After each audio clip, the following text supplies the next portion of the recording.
Hi, if you want to enable and disable AI features on the Galaxy S25, then you need to open Settings and from here find the tab which is named Galaxy AI.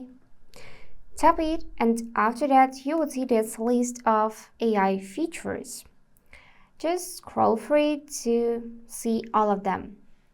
For example, we can choose Call Assist and here we got live translations.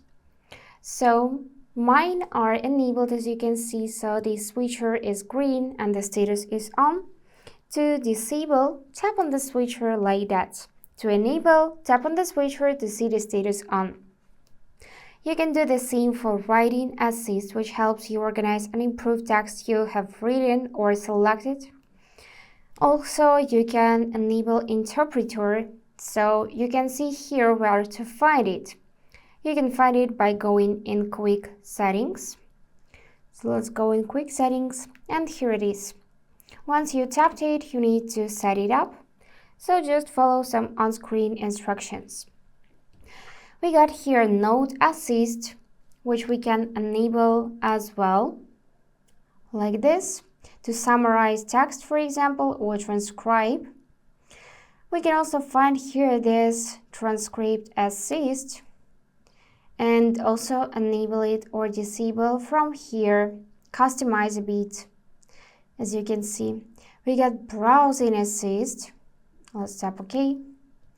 Here you can see this list of features which you can manually enable and disable. And of course we got Photo Assist. Let's enable this one as well, so we can reimagine images. And we also got Drawing Assist, so you can make sketches, for example. And we got Audio Eraser for the ambient wallpaper, Now Breathe and Health Assist.